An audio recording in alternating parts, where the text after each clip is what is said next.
నంద్యాల మున్సిపాలిటీలో అవినీతి రాజ్యమేలుతుందని, సామాన్యులకు పనులేమీ జరగడం లేదని, మున్సిపల్ సిబ్బంది కనీస గౌరవం ఇవ్వడం లేదని మున్సిపల్ కమిషనర్ నిరంజన్ రెడ్డిని మార్క్ఫెడ్ డైరెక్టర్ తులసిరెడ్డి నిలదీశారు. మున్సిపాలిటీలో జరిగే అవినీతిపై సీట్ అధికారులతో దర్యాప్తు చేపించాలని కోరారు.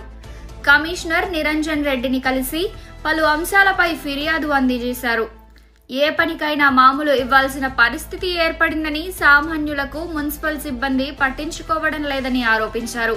సీనియర్ జర్నలిస్ట్ షరీఫ్ తల్లి డెత్ సర్టిఫికేట్ కోసం 3 నెలల నుంచి తిరుగుతున్నా స్పందించడం లేదని ఆరోపించారు. పనుల కోసం ఆఫీసుకు వచ్చిన ఓ వికలాంగుడిని దూషించడం చట్టరీత్యా నేరమన్నారు.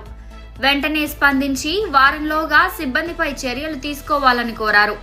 లేకపోతే ఈ విషయాన్ని CM Chandrababu, deputy CM Pawan Kalyan దృష్టికి తీసుకెళ్లి ఫిర్యాదు చేస్తానని హెచ్చరించారు.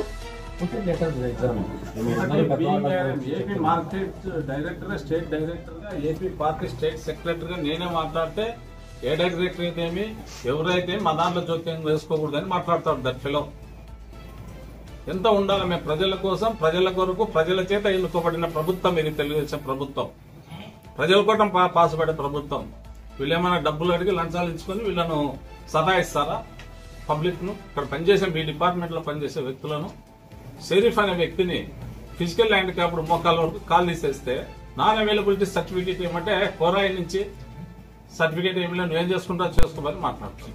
ఇటువంటి క్యాండిడేట్లను మీరు మీ దగ్గర పెట్టుకోండి. వస్తారులేండి, ఆన్లైన్ లో పెట్టుకోవచ్చు. ఎంప్లాయ్ పేరు కూడా చెప్తున్నా, మురళి అనే శానిటరీ ఇన్స్పెక్టర్ ఈవెన్ పోయి ఏం చేసుకుంటారో చేసుకోపో అని చెప్పి చెప్పినారు. ప్రజలు ఎవరు వచ్చినా కూడా వాళ్ళని దూషించకుండా, తిట్టకుండా, సామరస్యంగా వాళ్ళ సమస్యను పరిష్కారం చేసి పంపిస్తే చాలా మంచిదని కోరుకుంటున్నాను. ఇటువంటి దురుసుగా ప్రవర్తించే అధికారులపై చట్ట ప్రకారం చర్య తీసుకోవాలా, లేకుంటే వాళ్ళని ఇక్కడి నుంచి బదిలీ చేసేదానికి మీరు ప్రయత్నం చేయండి.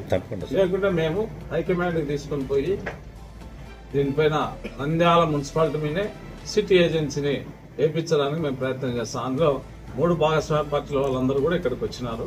అందరి సమక్షంలోనే చెప్తున్నా, ముఖ్యమంత్రి కూడా కలుస్తాం. అంతదాకా పోకుండానే మేము మా స్థాయిలోనే నేను చర్యలు తీసుకునే అందరూ ఇప్పుడు ఫిజికల్ ఒక సీనియర్ సిటిజన్ కి అన్యాయం జరిగింది. దౌలత్ ఖాన్ చనిపోయినాడు.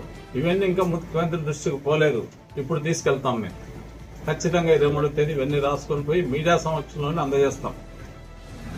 కాన్సిక్వెన్సెస్ డిఫరెంట్ గా ఉంటాయి కాబట్టి మీ సిబ్బందిని అంతా చెప్పి చేయించండి.